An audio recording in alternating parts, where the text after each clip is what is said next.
You know, if there's one thing that I cannot stand in basketball discourse, it is a hot take for the sake of hot takes when no one even asked for that opinion to begin with. So with that said, I'm being 100% serious. I believe the NBA draft as a whole is overrated. Let's talk about it.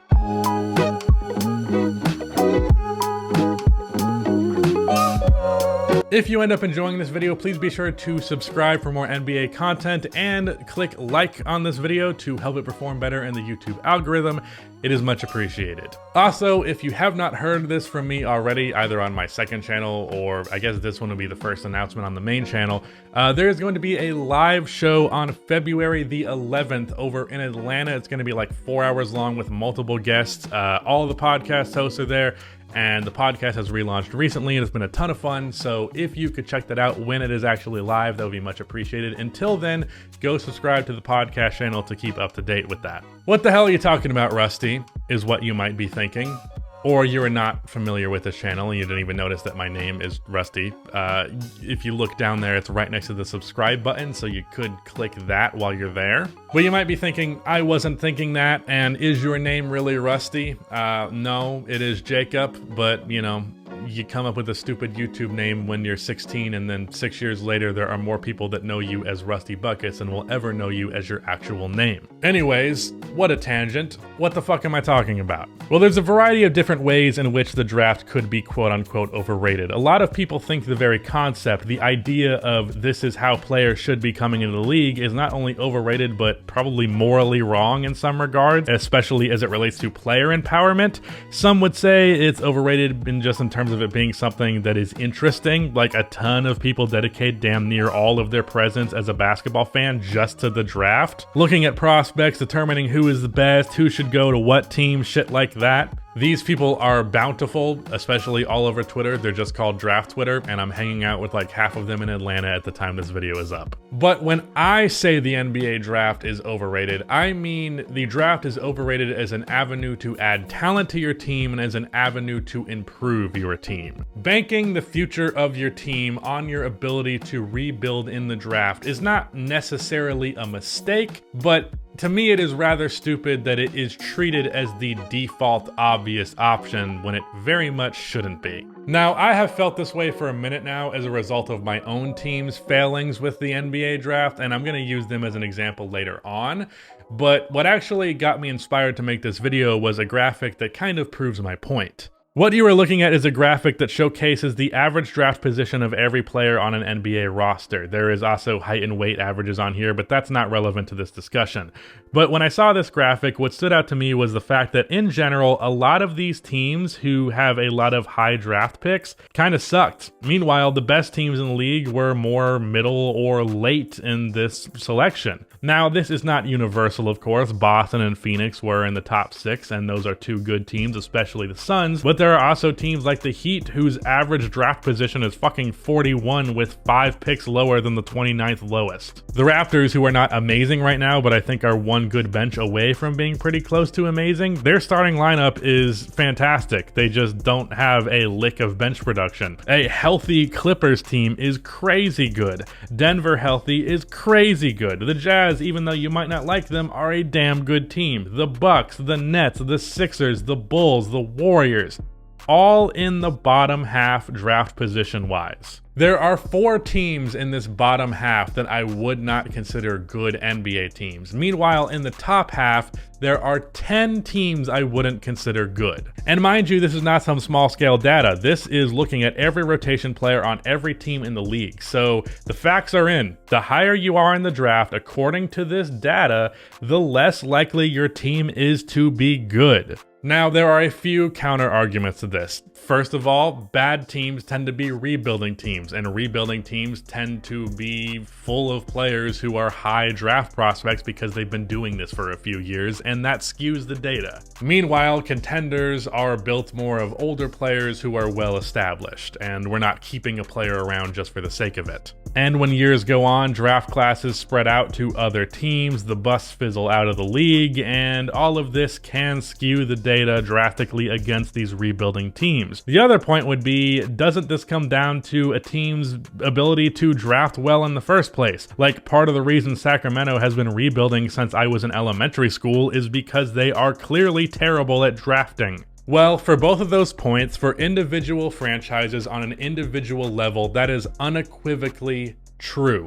However, on a league-wide scale, both of those points actually only further prove mine. The reason contending teams tend to have older players and thus later round picks is because they're not holding on to these prospects just for the sake of it. No, these teams are focused on the now. They are focused on established players, and these established players can come from anywhere in the draft, right? Okay, well then the draft is overrated.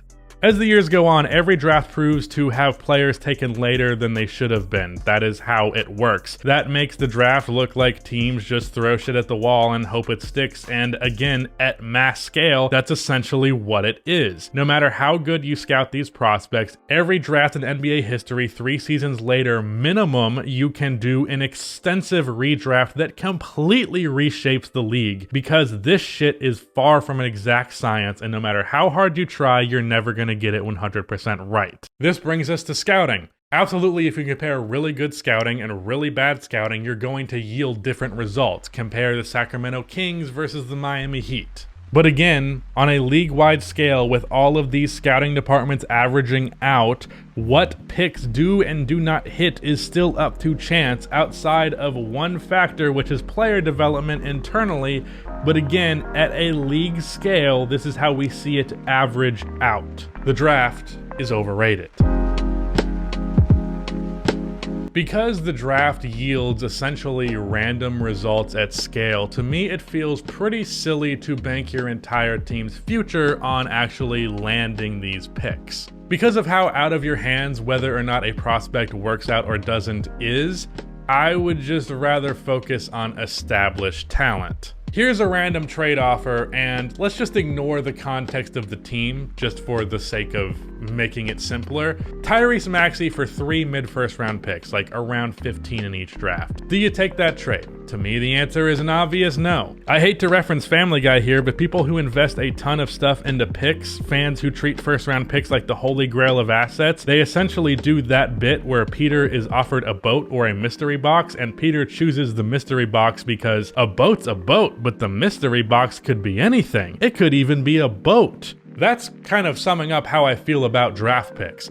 Tyrese Maxey is Tyrese Maxey, but these 3 draft picks could be anything. They could even be Tyrese Maxey. That what the pick could be game played year after year after year, especially if you don't have the scouting to actually land on that pick, results in a situation like the Sacramento Kings. Rather than taking your destiny into your own hands and actually making moves, these teams will just bank on hitting on that pick when it's a very far from exact science. Back when the Timberwolves traded a first round pick to get D'Angelo Russell, that pick that eventually became Jonathan Kuminga, by the way, that was a good pick. And back when that trade went down, a lot of people clowned on the Timberwolves for that move.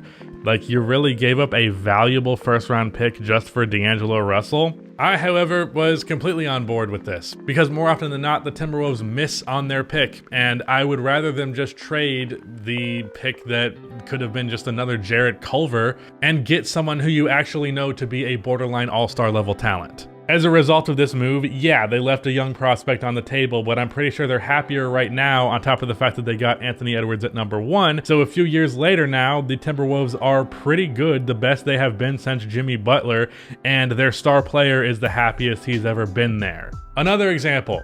My Chicago Bulls were a rebuilding team for 4 years before they actually turned things around, and the way they turned things around was not the fucking draft. In those 4 years, they drafted Lauri Markkanen, Wendell Carter Jr., Kobe White, and Patrick Williams. Patrick we are still yet to see on, but those other 3 all amounted into pretty good NBA players, Wendell and Kobe better than Markkanen, but nothing face of the franchise worthy.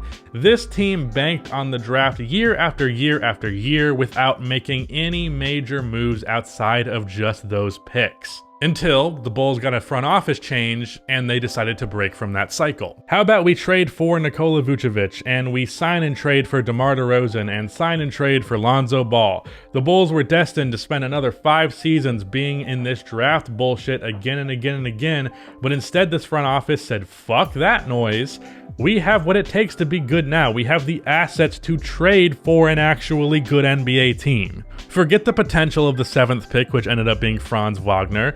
Give me the guarantee of Vucevic. Though, to be honest, that does look like less of a guarantee right now than I would like it to be, and he might be traded in the offseason, but you get my point. Forget the potential of the 2025 first-round pick. Give me the guarantee of DeMar DeRozan. I would rather just have what I know than bank everything on something that I don't know. The draft is inherently a gamble. It is called the lottery for a reason. And yeah, the mystery box could be anything. It could even be better than the fucking boat. It could be even better than Tyrese Maxey. But when it comes down to how I want my team to operate, give me the boat every time, because it's a boat. It's better than what the mystery box could be. Now, I actually wouldn't go as far as to say that the draft is overrated in and of itself because of the randomness factor to it, if not for the fact that it is treated as the default way in which a team needs to rebuild or retool. If that wasn't the case, I wouldn't think it's overrated at all.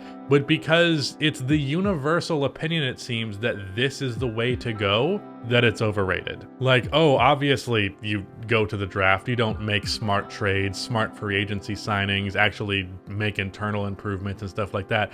No, you just suck every year and then get a high draft pick, and eventually one of those picks is good, and then that's enough. I don't get it. Shout out to Riddy for editing this video. That is the end of this video. Please be sure to like and subscribe for more NBA content like this, and cue the outro music.